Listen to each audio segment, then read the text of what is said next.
안녕하십니까. SRC 재활병원 김형빈입니다. 오늘은 경추, 그러니까 목의 통증에 대해서 말씀드리겠습니다.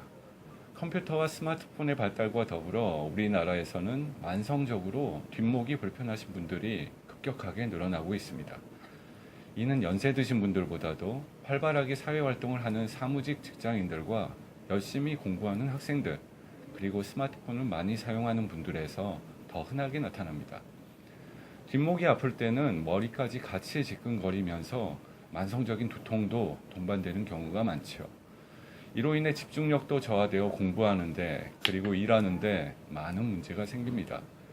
책상에만 앉으면 머리가 아파지고 뒷목이 뻐근해지는데 공부를 잘 할 수가 없겠죠. 그러나 자주 뒷목이 뻣뻣하고 뭉쳐도 좀 쉬면 좋아지는 것 같은 느낌 때문에 이런 증상으로 병원을 찾는 분들은 생각보다 많지 않습니다. 한의원이나 마사지 시술소 등에서 관리받으면 또 일시적으로는 좋아지니 그냥 대수롭지 않게 여기는 경우도 많죠. 그러나 과연 그런 방법으로 관리하는 것이 최선일까요? 그리고 도대체 뒷목은 왜 아파지는 걸까요? 우선 목이 뻐근하고 아프다고 할 때 목은 어떤 부위일까요?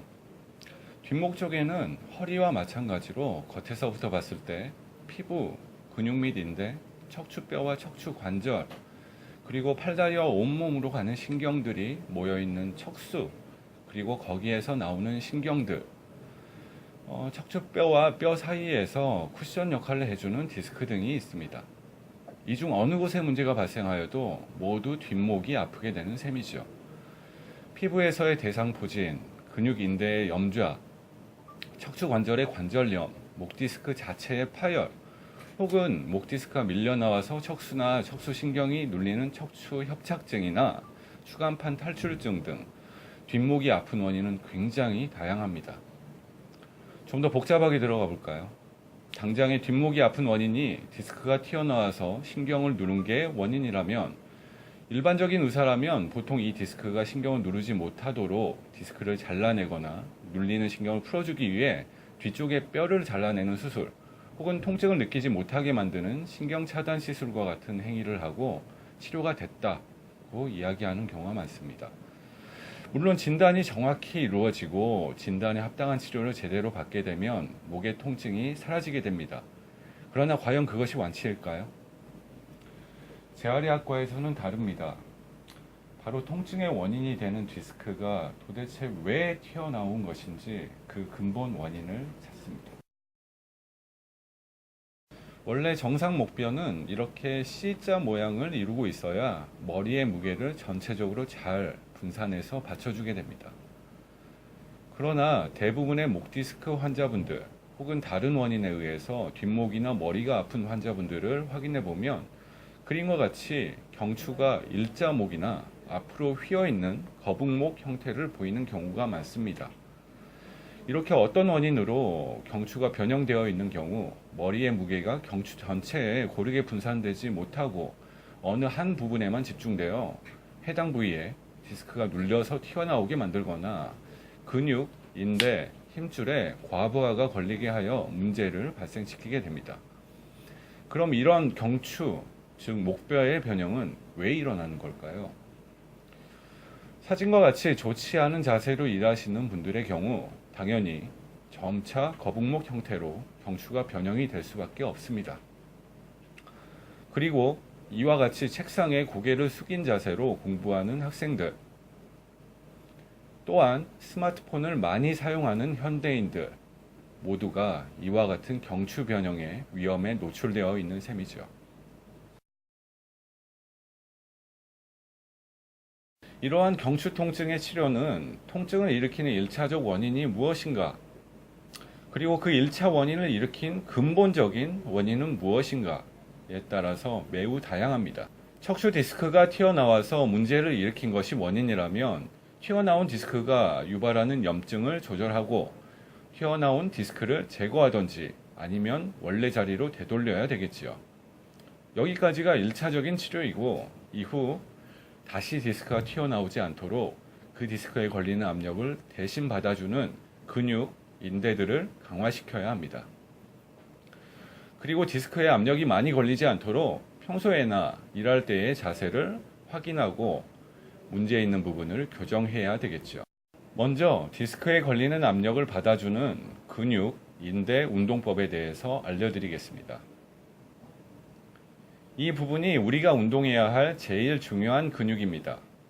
운동 전 먼저 부드럽게 근육을 이완시켜 주기 위해 스트레칭을 진행합니다. 천천히 굴곡하고 10초 유지.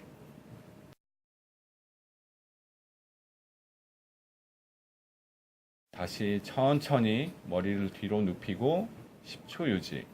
그리고 양옆으로 머리를 천천히 기울이고 각각 10초간 유지.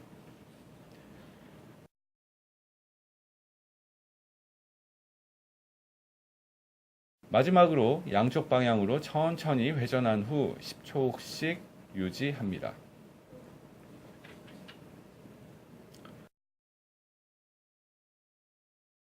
다음은 근육 강화 운동입니다. 오늘은 가장 기본적인 경추의 등척성 운동을 알려드리겠습니다. 이 운동은 평소 만성적으로 뒷목이나 머리가 아프신 분들뿐만 아니라 급성으로 경추 통증이 심하신 분들에서도 안전하게 경추 기립근을 강화할 수 있는 운동입니다. 운동 방법은 아주 간단합니다. 손바닥으로 머리를 힘껏 10초간 미는 겁니다. 머리의 앞과 뒤,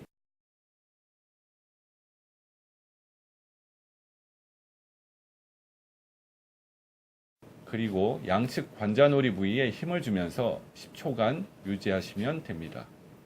물론 운전 중이거나 앉아서 다른 일을 할 때도 한 손으로 힘을 주는 형태로 할 수도 있습니다. 운동은 10초씩 25번 하는 게 한 세트가 되며 하루에 아침, 점심, 저녁, 자기 전 각각 한 세트씩, 즉 총 4세트 하루에 100번씩 하는 게 좋습니다. 한 세트에 5분 정도 걸리니까 하루 20분 정도 걸리는 셈이죠. 하루 20분 투자로 건강한 경추 근육을 만드실 수 있는 겁니다. 저희 병원에서는 목이나 머리가 아프신 분들이 오시면 다른 병원들처럼 먼저 통증의 원인을 찾습니다. 그리고 한 발 더 나아가 밝혀낸 통증의 원인이 발생한 근본적인 원인, 즉 자세나 생활 습관, 그리고 보행 중의 문제 등을 찾아냅니다. 그리고 방금 보신 운동법을 비롯한 여러 가지 비수술적 치료 방법을 통하여 모든 원인들을 치료하게 되죠. 지금 당장 아프지 않게 되는 것이 중요한 것이 아니라 앞으로도 아프지 않고 건강하게 사는 것이 중요하니까요.